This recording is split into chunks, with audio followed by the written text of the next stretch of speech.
Hello and welcome to another episode of This Call May Be Recorded. I am your host, Zach Garside, and today, my friends, I have a special guest with me to listen to phone calls.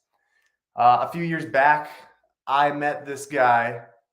How did we meet? I'm trying to remember exactly how we met. Basically, I found him online because I thought he was awesome and convinced him to let me take him to lunch. Ever since then, we've been loosely connected, and recently, we've been talking a lot more about some of his ideas around leadership and how they can affect our industry, the home services industry. He worked with Simon Sinek for 10 years. He co-authored the book, Find Your Why with Mr. Sinek. I'd like to have everybody in the comment section, please welcome Mr. David MEAD. Hey, everybody. What's up, David? Good, man. Good to be here. Thanks. Awesome, man. Awesome. Our walls are the same color. You got a sweet vest on. It's that time of year. Yeah, I know you've been on a lot of podcasts, but I doubt you've been on one quite like this. I have not. I'm excited and slightly nervous. Good. Well, here's how it works, David. This call may be recorded. Every Friday, I have 4 phone calls lined up, 2 good ones and 2 not so good ones. We got some hellos coming at you. Barbara saying hello. We got a welcome from Allison. And I'd really appreciate if somebody who's watching could tell David our motto here at This Call May Be Recorded. It starts with the word more, guys. Somebody please in the comment section. I've been training you all for a very long time. Let David know. I'm waiting. Let's see. Impress me, everybody. Come on. A little bit of a lag, so they might not even have heard that Yeah. after I said it. Yep. But I play phone calls. We react to the phone calls and talk about how we would coach those customer service people to be better. And we got it right here. It's more than a transaction. Every customer experience needs to be more than a transaction. Thank you. I love it. You were close, Barbara. Right there. So with that said, without any further ado, I'm going to play the first phone call. And then after I play the phone call, I'm going to coach it up and I'm going to ask you a question about it. Let's go into call number 1.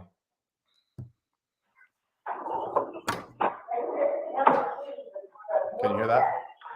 That's a great dude. I mean, I can hear it, but it's not clear. Hi, yes. I'm just calling because one side of our home, the air conditioning is on, but it feels like it's blowing hot air. So I feel like you guys came at some point and checked on it, and we just wanted to see if someone can check on it again. You guys came a while back. Okay, yes, ma'am. So are you receiving cold air, or you're not receiving it at all? On one side of the house, yes. On the other side, no.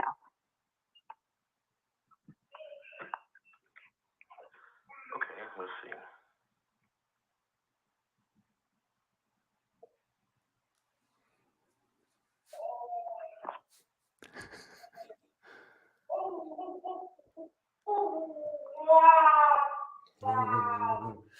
Silence. It's painful, dude. Okay, ma'am. So it looks like we have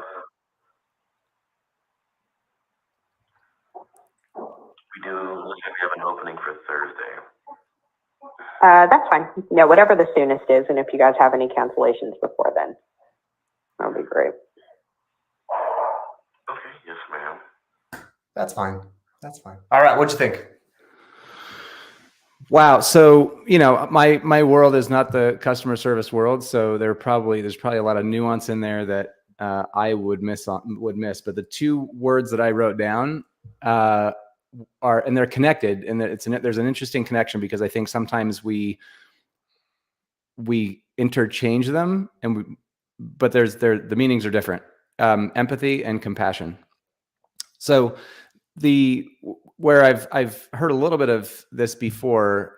You've played some calls in the past on some other calls that you've done and trainings that you've done. And this idea of when somebody shares an idea or a problem or a challenge that they're having, it's like, try to identify with that. Oh man, that's odd, or like at least like respond in some way. Oh, that's really strange. I'm sorry that's happening. Let's see what we can do about that. But there was nothing. It was just like, okay, what's the next thing on my to-do list of things to check off in the process to help this person? So the empathy for me was really lacking. So let me tell you where I see empathy and compassion as connected, right? There was an interesting, I think it was an HBR article that I read, but it showed sort of this, wow, that's really bad. Like an XY axis graph. Yeah, XY axis of like how much you understand somebody and how much you show that you care for that person, right? So in the very bottom corner right here was sympathy, which means like I feel sorry for you, but I'm not I'm not invested in what you're feeling at all. Then next up is empathy, which is I try to put myself into your shoes. I understand what you feel, like I'm with you. But the highest level of that, again, if you look at the X and the Y axis of how much you understand somebody and how much you care for them, compassion was at the top. And compassion is I empathize with you and I'm willing to do something about it. So I'm willing to take some sort of action to help make that situation better, right? So I really like that distinction of it's not just about understanding what they're going through, but what's everything I can do to help move that forward or make progress on that challenge. So from a leadership perspective, I think that's one thing I would perhaps coach that person on. And it's not going to happen overnight, but like, how do you help them to be more empathic, to understand what somebody's going through, identify with the frustration that they're going through, and then in time take that one level deeper of how can I be compassionate about that and put that empathy into action. Wow, that's a fantastic illustration. When we look at phone calls like this, hey, welcome Taylor Group Plumbing, good to see you again. It's good to meet you in person last week. When we talk about these types of phone calls, you notice our phrase is more than a transaction. It has to be more than a transaction, because what we just heard there was a significant amount of dead space. Most of the call was dead space. To your point, there was no compassion given to the customer. The reason that's important is because if we're going to treat the call like it's just a transaction, it's 2022. I could have a robot do that. I could literally have AI answer the call. I could have you just go to a form on my website or fill out a chat bot. If the customer's going to take the time to pick up the phone and call you and hit the pound button to speak to a representative, even though they don't have to, you owe them that compassion. You owe them the feeling that another human being cares about their problem. And here's the hard part. You and I can see that now. We would do that if we were picking up the phone. From a leadership standpoint, how would you approach this person and give them that feedback? How would you help somebody who does not currently show compassion to understand its importance and change their behavior on the phone? I find that with something that's very natural or comes easily to me, and by me I say somebody who would be in a position to provide some sort of coaching for that rep, rather than approach it as this is something you should know already, let's work on it. I would approach it from a place of curiosity and try to, again, use the empathy and the compassion to say, okay, this person is probably doing the best they can with the tools they have. So I want to know, where are they coming from? What's their thought process? So I would, play the call back with them and say, how would you rate that call? What went well? What didn't? What felt like it was missing? Like, ask them first to kind of see what's their mindset, because they might not think they did anything wrong at all. And coming in directly with feedback and saying, you know what, you need to do this better and this better, is more likely to have that wall come up and be like, get defensive about it, rather than say, okay, that's interesting. Can I share some of the things that I saw from that perspective? And maybe compare it with another call that you want to, so they can have a real visual, or not visual, but a real example of what it should sound like. What were the differences between those two? Like, let them come up with the answers more than you just shoving your knowledge into their brain. So let them, I like the idea of self-assess first, because this happens all, we get people all the time who say, I've got a CSR, the calls are cringeworthy and they won't respond to my feedback. Mm-hmm. And you're saying one of the ways to combat that is, we'll ask them to give themselves feedback. Yeah. Play their phone calls for them and ask them, how would you rank this? I think that you have to be consistent, though, if you're going to do that, because you also don't want them to think, I know where you're going with this, right? Like, you think the call was bad. That's why you're asking me to self-assess. Well, and I think this is a really important part with feedback too, is so many times a leader gives feedback only when it's corrective. But I think another practice that we can put into place is give positive feedback more often than you give the corrective feedback. So the more supportive you are with people, pointing out the things that they are doing well. I mean, while most of that call was a complete disaster, what if you had to point out one thing that went well, what would it be? That's a great point. Let's see, what would I say went well on that call? Tough in some situations. I mean, you know, like the appointment got scheduled. It's like we're programmed to look for the negative. Right.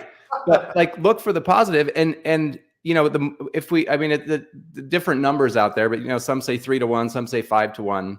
But if you're giving more positive feedback than you're giving the corrective feedback, when the corrective feedback comes, you're like, oh, cool. Like this person genuinely cares about and supports me and wants me to do better because they're giving me the positive feedback all the time. So I'm more likely to listen to them when they give me something that I can do a little better. Yeah. Excellent, man. That's a great point. Let's play another phone call. Let's get another one. Here is phone call number 2, everybody. Thank you for calling. How may I help you?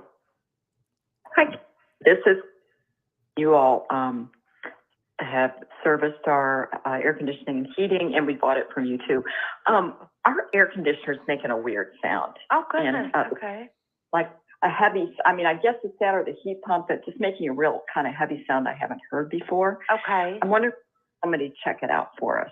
Yeah, we can definitely get someone out there for you to take a look and see what's going on with the system. So does it seem to be cooling properly? It's just making it a noise while it's running? Making noise while it's running. And I guess I thought not too long ago when it was really, really hot that the upstairs wasn't cooling off very quickly. It took a long time to get it back to, back to normal. I'm trying to think, because we had it up a little bit high one day, and it just seemed to take a long time to get it back to normal on a hot day. Yeah, on those hot days, it seems to be struggling to get to that set temperature. Okay. Well, yeah, we can definitely get out there for you. And you had mentioned second floor. Is it one system that heats and cools both of the floors, or is it just for the second floor specifically? I think it's for the second floor. Okay. I think we've got two systems. Got it. Okay, so this is for the second floor. We can definitely get you set up here on our service list and see what's going on with that unit. Now, as far as availability, what's your availability like as far as having a technician come out? All right, what are you hearing there, David? So a couple things popped out. One, hold on, I'm just writing a note.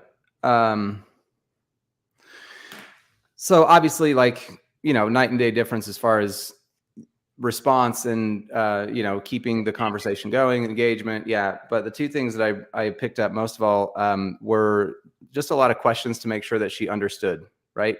Get the context. And from having issues with my own, like, heating and air system, it seems like there's not really a rhyme or reason. Like sometimes it works this way and sometimes it works this way. And there's that bit of nervousness of like, how am I going to explain what's going on when there's not like a consistent pattern that this happens every day at this time?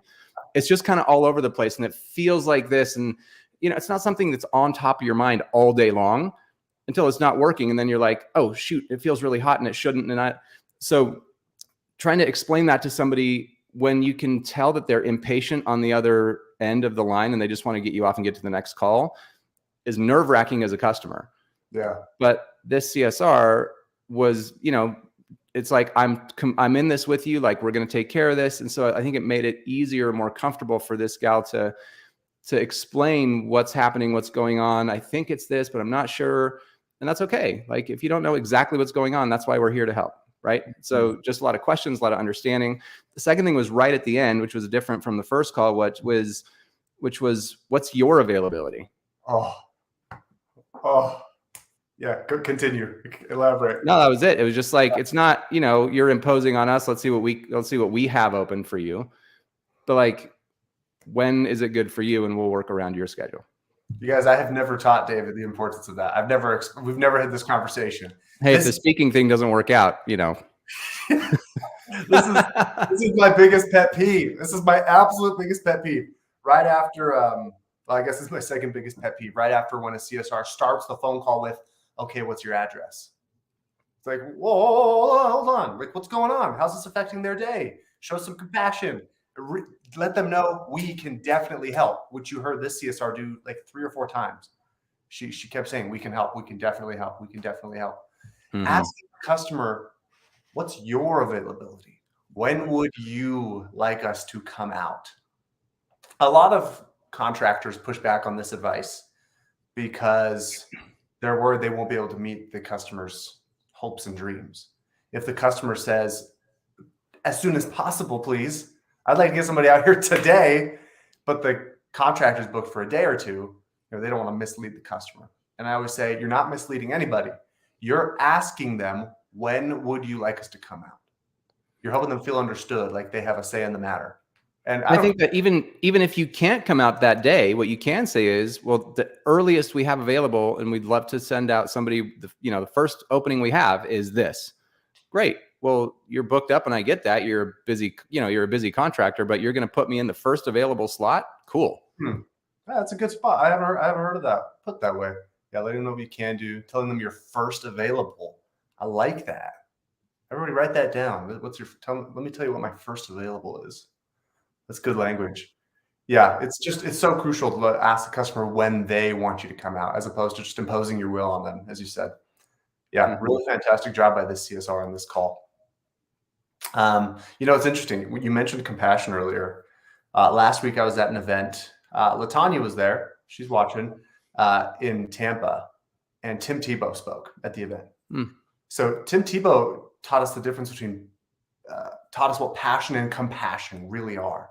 And I guess passion as a word, it's like the Latin or the Greek or something way back. Passion meant to suffer. Right. So when somebody says, I am passionate about something, that is true only if you are literally willing to suffer for that thing. And when you have compassion for somebody, you are expressing your willingness to suffer for that person, to endure hardship and share their pain. Because like meaning with? Yeah. Yeah. I thought that was a fascinating. I'd never heard that before. Yeah. So here's an interesting thing too, is it's a thought, and I don't know if it'll tie in, but and this is something that Simon Sinek mentioned a while back. He used to talk about it a lot. I don't know if he still does, but suffer versus sacrifice. So suffering is something that is painful to you. There's no, it's just painful. Sacrifice it's like suffering, but it's going through hardship for something that matters. Right? So rather than feeling like we're suffering and taking the brunt of everything, or we're sacrificing, we're still giving up something, but it's for a greater good. Yeah. It's for something that matters, right? There's a cause. Interesting. And I think that's when I listen to these customer service phone calls, without question, the reason that companies don't make it a priority to wow the customer is because of efficiency. They think it takes too long. They think that it's inefficient. They think, I don't have time. The customer doesn't want to hear all that. But overwhelmingly, we have seen again and again and again, if you are willing to sacrifice a little bit of efficiency, spend an extra 30 to 60 seconds on the phone with a customer to make sure they feel like you care, and you build value and you strengthen that relationship, let them know you can help. That reciprocity, the reciprocity they will give you, the loyalty they will reward you with, more than justifies the lack of efficiency, right? Overwhelmingly. Because I have said this over and over again, customers don't buy from the best companies. They buy from the companies who understand them the best. This phone call we just heard where the CSR asked a lot of questions. If I'm a homeowner and I call 4 different companies, which is what we're doing, right? We're shopping around, we're looking for different estimates. If 3 of those companies simply find out my problem and give me an estimate or a number, and one of them asks me all about the problem, tell me about it, how long has this been going on for, how is this affecting your schedule today, where's the unit located, how many are there, When did you notice this? I'm going to give my business to the one that understands the situation deeper. Because first of all, I don't want to repeat myself. Mm-hmm. I don't want to find somebody else and have to re-explain the whole thing. I'm going to go with the person who I've already taken the time to share all the facts with. And so if you're listening to this and you're thinking, I love the idea of amazing customer service, but we just don't have enough time, you have time. It is there if you make it. You can sacrifice 30 to 60 seconds on every phone call to make sure that customer feels like you are going to treat them like the number one priority. Like you are going to give them the first availability. You're going to treat their situation as urgently as they do. Let's look at one more phone call. And then I've promised everybody in the promotion of this show that I got a little surprise for them on behalf of David here. How can I help you? Ooh. Hey, I was hoping to get someone out to check out our air unit today. Okay, yeah, let me check some availability. Have we ever serviced this location before? Yeah, I have a membership with you guys.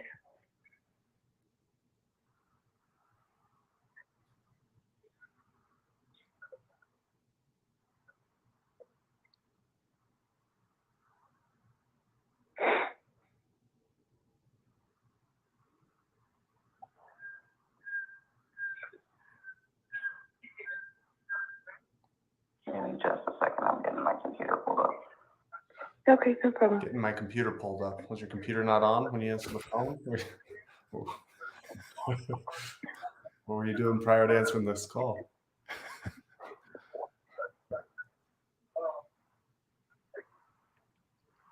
Oh, this is hard. Oh my gosh. It's still going, folks. I have not hit the pause button yet. Jeez.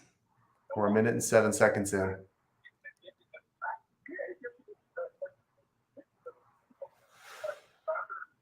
It's the most painful 3 minutes of my life. Yeah, first thing this morning between 8 and 10 if you're available. Yep, that works. That works. Okay, awesome. Let me just double check the information I have. That is the sound of a transaction. Okay, I'm going to pause it right there because I have a question for you. The biggest thing to me is not even the silence, like the complete lack of engagement, just the purely transactional nature of this phone call. The biggest thing to me is that the CSR sounds like she'd rather be doing anything else on earth. Yep. When you have a culture like that, where people talk to customers like, hey, I'm here to help, but I don't want to. How do you, where do you begin as a leader? Like, how do you transform a culture from that to something that's vibrant and full of service mindedness and compassion for customers? That is such a that's such a loaded question that cannot be answered in 2 minutes. So when a CSR shows up like that, it's because that's how their leader is showing up for them. You know what? I'm paying you, but I'd really rather not. You work here, but it could be anybody. It doesn't really matter. Right. And so when you have, it's not a matter of, oh, well, let's just change our culture, because that doesn't work. When you have people in leadership positions who, the outward voice of an organization is very reflective of the inward voice of the organization. So whatever is put out is the same thing that's happening inside. So oftentimes there's either a lack of awareness by leadership, or there's just a lack of caring to make that change, because making things transactional internally of you have to do this many calls and they have to last this amount of time, and you have to, whatever the quota or the transaction count is, that's a lot easier to beat people over the head with and get them to just perform and do that than it is to create a culture where people want to do that naturally because they want to support the mission or the vision of the organization. So it's not just about flipping a switch and saying, hey, let's just change your culture. Because even if somebody's listening to this and they say, you know what, I can see the difference between call A and call B. It's a night and day difference, right? I know what I should be doing to have that kind of customer service experience for my clients, but knowing it doesn't equate to doing it. Just because you know it doesn't mean you're going to do it. And so I think this is where there has to be a real introspection and a willingness to change who we are being, who we are, our character, how we show up, the environment that we create. Until we change ourselves as leaders, there is no way the culture is going to change. Wow. That's the short answer. Well said. So I want to use that to pivot to something here, everybody. One of the most common reasons that people come to us and say they can't change their customer service culture, they can't turn their customer service department into a profit center, is because they don't have anybody to spearhead it internally. Right? We don't have a person who can own this for us. I don't feel confident I have longevity with my team. Or even with larger teams, a lot of times they want their CSR manager, their customer service manager, to develop these things that we're talking about. We coach, but we're an outside party. And I know every company wants to have the kind of capabilities we do inside their business. And there's never been a great solution for that, I don't think. But we actually want to share with you guys something really, really cool here that David's doing. He just mentioned he couldn't possibly answer that question in 2 minutes, which is why he's not going to answer in 2 minutes. He's going to answer it over the course of a week. Okay, so David MEAD, again, co-authored the book Find Your Why with Simon Sinek, worked with Simon for 10 years. David's doing a workshop, guys. It's a week long, 3 sessions, right? 3 sessions, 90 minutes each. On how to build trust and connection in your workplace, how to take the kind of culture that you just heard exemplified on that phone call we listened to and turn it around. It's not a quick fix. It's not a Band-Aid. All your problems are not going to disappear by virtue of going through David's workshop, but you are going to learn the tools that you need to be able to make that shift. David's doing this class end of November, right? Like November 28th? Yep, kicks off November 28th. There's a limited number of seats. We want to invite every single Power Selling Pros customer, subscriber, person who's not a customer of us, but watches the show and is on our email list to go and join the wait list for David's cohort. It's going to be 1 week long. We were thinking about developing our own CSR manager certification this year. We didn't have the resources to get there this year. Then David came along and I thought, this is perfect. If I could get every one of our clients to enroll their CSR manager in this workshop, I would do it. So I want you guys to go to the link right here, join the waitlist for David's cohort. I think it's $549, right? For a week. Yep. Pennies, basically, for a week of training from this guy. So guys, make sure you go over there. We're going to send this out to our list a little bit later as well. Join the waitlist for that. Just a quick note, you guys, this is live. So this is not watching videos. This is actually live interaction with me. So you can ask questions. We'll give you projects. We'll give you, all kinds of ideas. You'll be in a live cohort with other people that are dealing with a lot of the same things that you're dealing with. So you get a lot of great ideas, hopefully, not just for me, but also from, your peers as well. So really cool experience. Barbara says, I would love that. Yes, Barbara, I would love to have you. Barbara, even if you're not 100% sure right now, join and go get on the wait list for it for sure.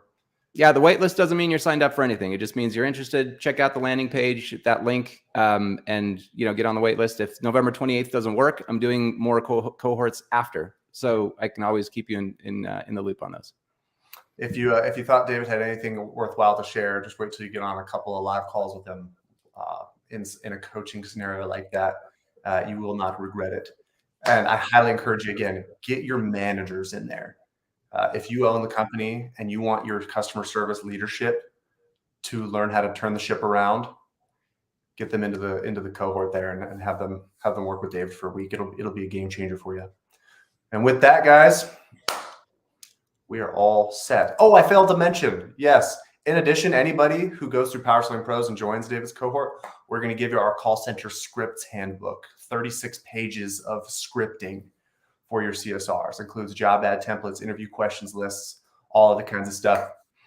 So he'll let us know who joins and we'll send that resource to you. Go get on the wait list. You're the best. Anything you want to say, David? No, this has been great. Thank you. I'm even more excited and less nervous than I was at the beginning. This is awesome. Good. All right. Cool. I'm sure we'll do this again sometime. Thanks, I everybody. hope so.